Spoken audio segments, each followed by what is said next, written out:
Chapter 1. Chastity Valentines bolted upright in bed. Heart racing, she reached for the lamp on a bedside table. Her room was flooded with a soft glow. More important than the soft glow was the revealing factor. Chastity's eyes flashed around her room, looking for what had awakened her. She got a sense of dread, getting up, moving toward her closet door. The door was slightly ajar. Her footsteps grew hesitant, remembering that she had securely closed the closet door before lying down.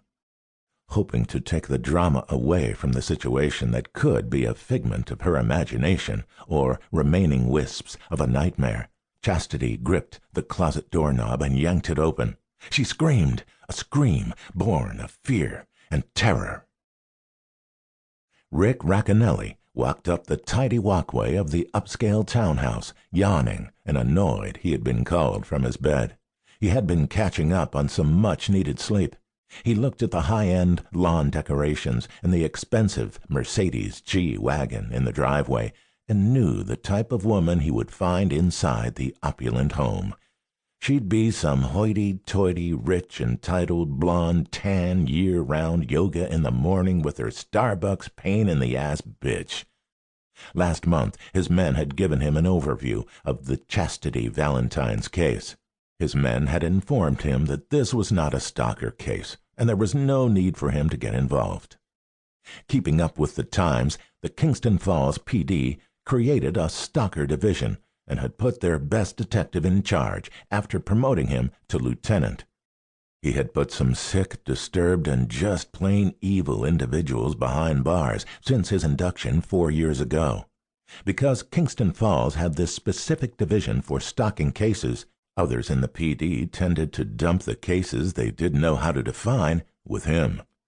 Rick spent a fair amount of his mornings redirecting cases to their proper department.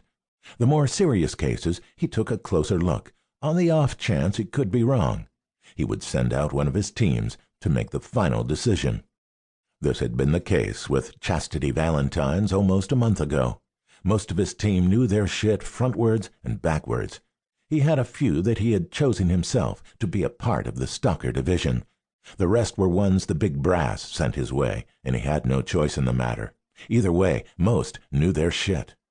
Tonight, Ms. Lily White uptight gotta-be-right Valentines decided to demand that she speak with the person in charge.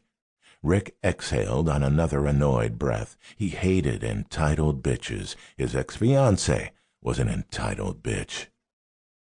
A uniformed officer stepped aside, allowing Rick to enter the home. Apparently, Ms. Valentines had put up quite the fuss. There were several 911 calls to dispatch regarding something amiss at 2208 Cypress Lane. Rick looked around the entryway and the living room to one side. There was a staircase off-centered from the front door. Rick made his way past the fine furnishings and police officers to the loud, screeching voice coming from the kitchen. "You people don't seem to understand. This man is after me. You're doing nothing to stop him. Why won't you do your goddamn job?" "Ma'am." Forbes tried to speak, but he was cut off. "Don't ma'am me. You need to do your fucking job." "Listen, lady, we investigated. There's no one after you." "You're a jackass. I want to speak to the person in charge, so help me God, if I don't get someone competent to talk to, I'm going to file a formal complaint against your department." Rick turned the last corner and stopped dead in his tracks in the kitchen archway. He had been wrong about at least one thing. The woman standing toe-to-toe with Forbes was black. Forbes was about 5'10" and glaring at the woman in her bare feet. Rick guessed her height to be in the 5'6", 5'7" vicinity. She had a stunning body. She stood in nothing but sleep shorts and a crop top, her full breasts barely contained as she moved her hands for emphasis. She was feeling the chill in the air, revealed by her hard nipples poking at her crop top. Rick's eyes trailed down her dark mocha body, noting her slender rib cage, flat tummy, flared hips, an amazing ass, and sexy toned legs.